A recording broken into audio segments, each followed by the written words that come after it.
Okay, so I'm in the mountains right now in a massive storm, raining, lightning, everything, but luckily I have this lamp right here to keep this space nice and cozy, and I have it being powered from this power system right here. So as you can see, I just have it plugged in.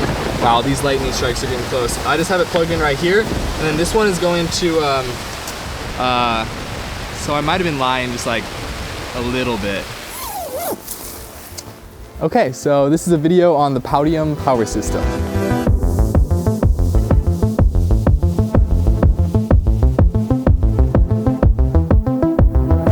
Very challenging things with filmmaking, and specifically adventure filmmaking or documentary filmmaking, which is a lot of what I do, is that you don't often have good power sources when you're out in the field because you're very remote and you're not just gonna have a power outlet. So something like this battery bank is essential when you're in a situation like that, because often lights aren't even possible and sometimes even charging your devices can be a challenge. So something like this really can help mitigate some of those issues. And a quick note with this shot right now, everything's actually being powered off of this battery. So this light here, this light there, and this one's actually just battery powered. So all of this light coming here right now is off of this battery right here. And if I look at what it's rated at, it says it's using 39 watts and it can last about 10 hours at this current power rate. So just keep in mind, this is what it's capable of. All right, so the first thing that caught my eye with this battery is the claimed recharge rate. They said that when you plug it into a wall, 110 volts, you can get 80% charge back in 1 hour. And I really doubted that, so I tried it out. And it turns out it is really, really fast. When I plugged it in just to a regular wall outlet, I got about 523 watts of charging speed, and it charged about 20% of the battery in 10 minutes, which is crazy, really, really fast recharge rate. And that means you won't have to wait forever for it to recharge, but that also got me thinking about the capacity of the battery.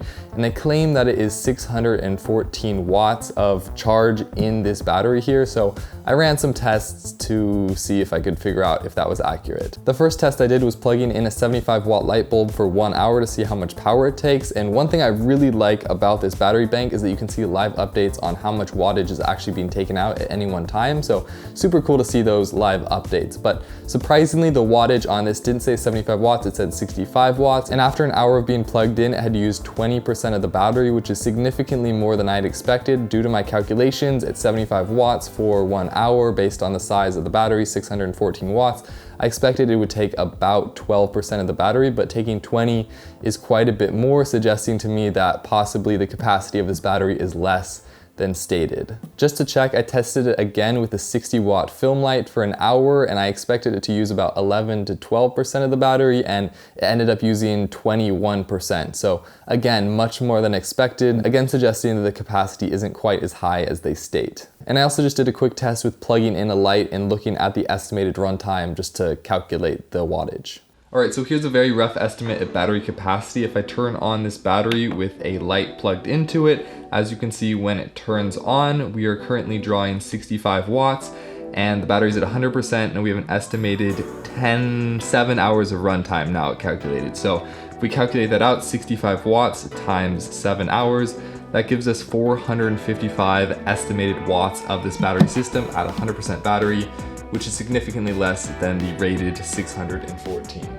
So unfortunately, based on these tests, even though they definitely weren't the most scientific, I would estimate that this battery has more like 500 watts of charge rather than 614. So just keep that in mind. Because this battery system would be so great for car camping or adventuring or anything like that, I tested charging it in my car, and unfortunately for some reason when I plugged it into the 110 volt outlet on my car, it kept having an error message and wouldn't charge, so I had to resort to the DC in regular carport charger, and I found it to be pretty slow. It took about 4 minutes per 1% of charge on this device, so that would take a long time to charge it if it was fully drained. I think one of the greatest features about this battery system is just the amount of ports. So you have 210 volt ports at 700 watts total, so they can take that much charge.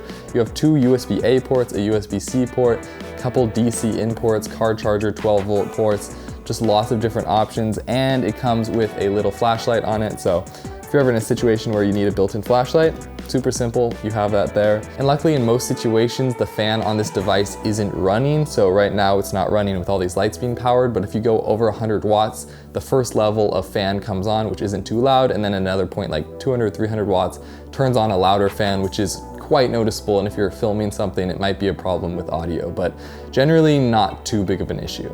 And this device is pretty heavy. I have it weighing in at about 18 pounds. So definitely not the lightest thing, but it is a large battery, so that makes sense. This device can be solar charged. I think they recommend a 100-watt solar charger. So if you're completely off the grid, that is a good option. But regardless, I think this is a great device to have, whether you're a filmmaker like me or you just camp all the time like me. It's just good to have a way to power your devices if you want to work on your laptop out in the mountains somewhere, if you want to turn on some video lights and film something way out remote. It's just good to have those options, and it's nice to have a big powered battery like this just to give you all the juice that you need. So if you'd like to check out this product, I'll have a link down below, but that's it for today. If you like this video, be sure to like, share, and subscribe, and I'll see you all next time.